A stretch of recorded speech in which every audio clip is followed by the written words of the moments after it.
جنگ تبوک میں نفیر عام ہوا، عام اعلان ہوا کہ جتنے بھی مسلمان ہیں لڑنے کے لیے سب اس لشکر میں شریک ہوں جو رومیوں سے لڑنے کے لیے جا رہا ہے، اور خود نبی کریم صلی اللہ علیہ وسلم اس کے کمانڈر ان چیف تھے۔ اس جنگ میں اتنے لوگ شریک ہوئے کہ اس سے پہلے کسی جنگ میں اتنے افراد شریک نہیں ہوئے تھے، اور لوگوں نے چندے کے اعلان پر بڑھ چڑھ کر حصہ لیا، بڑھ چڑھ کر حصہ لیا۔ آپ کو معلوم ہے کہ حضرت عمر رضی اللہ تعالیٰ نے کیا دیا، حضرت صدیق نے کیا دیا، آپ کے داماد محترم حضرت عثمان غنی نے کیا دیا، سب آپ کو معلوم ہے، تفصیل دیکھ لیں۔ 3 لوگ تھے جن کی نیتیں صاف تھیں، بس ہم لوگ گھوڑے سے جانے والے ہیں، ہمارے پاس سواریاں ہیں، پیدل جا رہے ہیں لوگ، اگلے پڑاؤ پر پہنچ گئے، ہم لوگ گھوڑے سے وہاں پہنچائیں گے۔ آج کل کرتے کرتے نبی کریم صلی اللہ علیہ وسلم لشکر لے کر کے جہاں پہنچنا تھا وہاں پہنچ بھی گئے، وہاں سے واپس بھی آ گئے، یہ لوگ شریک نہیں ہو سکے۔ اللہ نے ان کا تذکرہ فرمایا ہے، نام نہیں لیا، ثلاثہ کا ہے، 3 the 3 وعلى الثلاثة الذين خلفوا، وہ 3 جو پیچھے چھوڑ دیے گئے تھے، ثلاثہ means 3 جو پیچھے چھوڑ دیے گئے تھے، کچھ اور لوگ بھی نہیں گئے تھے جو معذور تھے، ان کے پاس عذر موجود تھا، بچے نہیں گئے تھے، بچوں کے لیے جنگ ہے ہی نہیں، عورتیں نہیں گئی تھیں، ان کے لیے ضروری نہیں ہے شریک ہونا، کچھ منافق تھے، وہ آ کر کے نبی کریم صلی اللہ علیہ وسلم سے عذر معذرت کرنے، ہم اس وجہ سے شریک نہیں ہو سکے، ہم اس وجہ سے شریک نہیں ہو سکے۔ اللہ تبارک و تعالیٰ نے 11ویں پارے کو ان کی اس حرکت سے شروع کیا ہے، یعتذرون الیکم اذا رجعتم الیہم، جب آپ لوٹیں گے ان کی طرف تو طرح طرح کے عذر معذرت کریں گے، دیکھو یہ یعتذرون الیکم، تو وہ عذر معذرت کرنے لگے، قسمیں کھانے لگے، نبی کریم صلی اللہ علیہ وسلم نے ان کے عذر کو قبول کر لیا۔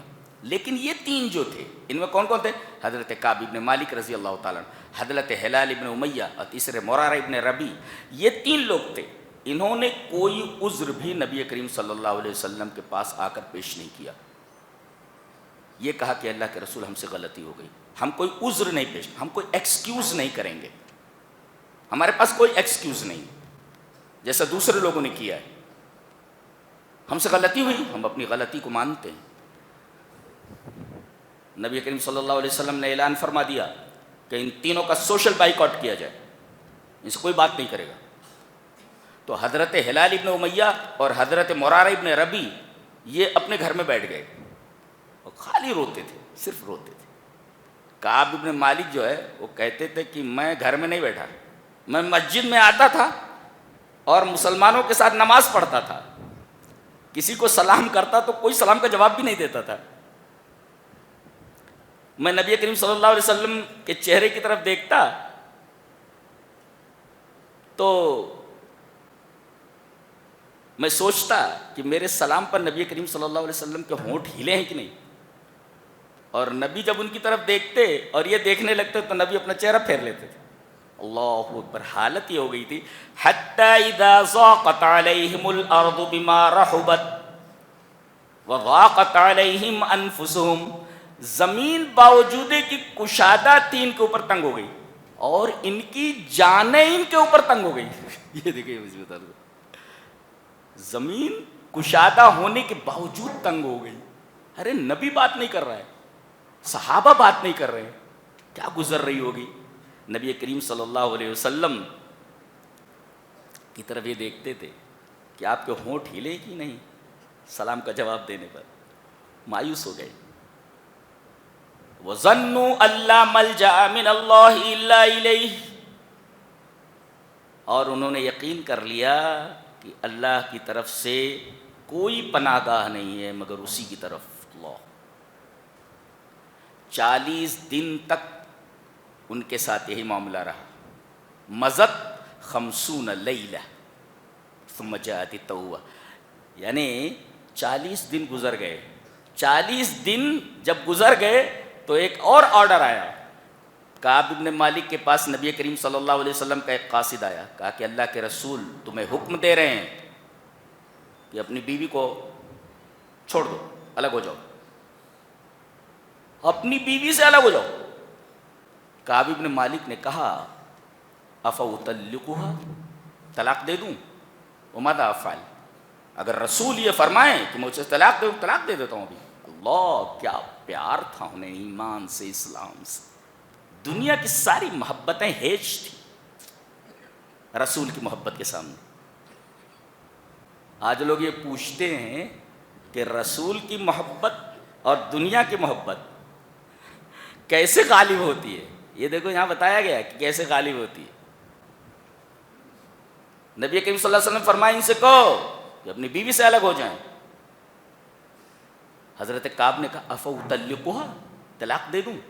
اگر نبی یہ فرمائیں کہ میں اپنی بیوی کو طلاق دے دوں تو میں طلاق دے سکتا ہوں۔ کہا نہیں، نبی کریم صلی اللہ علیہ وسلم نے طلاق کے لیے نہیں کہا ہے، یہ ہے کہ اپنی بیوی کے قریب مت جاؤ۔ انہوں نے جا کر کے اپنی بیوی سے کہا الحقی باہلک، میں کہ چلی جا، نبی کا حکم ہے، چلی جا یہاں سے۔ اپنی بیوی سے الگ ہے، کیا پیار ہے انہیں اسلام سے، ایمان سے، اور اللہ اور اس کے رسول سے۔ اسے کہتے ہیں اللہ اور اس کے رسول کی اور ایمان اور اسلام کی اور توحید کی محبت کو تمام محبتوں پر غالب کر دینا، اور دنیا کی تمام محبتوں کو مغلوب کر دینا۔ یہ مطلب ہوتا ہے اللہ اور اس کے رسول کی محبت غالب کر دینے کا۔ اچھا، بیوی چلی گئی، ہلال ابن امیہ کی بیوی آئی، کہا کہ اللہ کے رسول، ان کی طبیعت بہت زیادہ خراب ہے، بہت طبیعت خراب ہے ان کی۔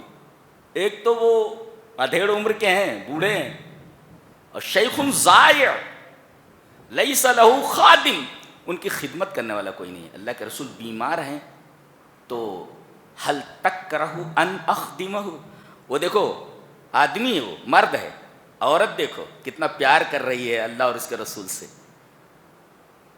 کہہ رہی ہے اللہ کے رسول آپ نے حکم دیا ہے کہ بیویاں الگ ہو جائیں، تو حل تکرہ ان اخدمہ، کیا میں اپنے شوہر کی خدمت کروں تو آپ کو ناپسند لگے گا؟ اللہ اکبر۔ یہ عورت یہ دیکھ رہی ہے کہ اللہ اور اس کے رسول کی پسندیدہ چیز کیا ہے، شوہر کے ساتھ رہ کر اس کی خدمت کرنا یا شوہر سے الگ ہو جانا۔ کہا کہ اگر وہ بیمار ہیں اور بوڑھے ہیں تو خدمت کرو، لیکن قریب نہیں جانا اس کے، سمجھ گئے، قریب نہیں جانا اس کے۔ تو ان تین صحابہ کرام کا یہ حال ہو گیا۔ بیویاں جو تھوڑا بہت تسلی دے دیتی تھی وہ بھی چلی گئیں۔ کیا حالت ہوئی ہوگی، اللہ اللہ اللہ اللہ۔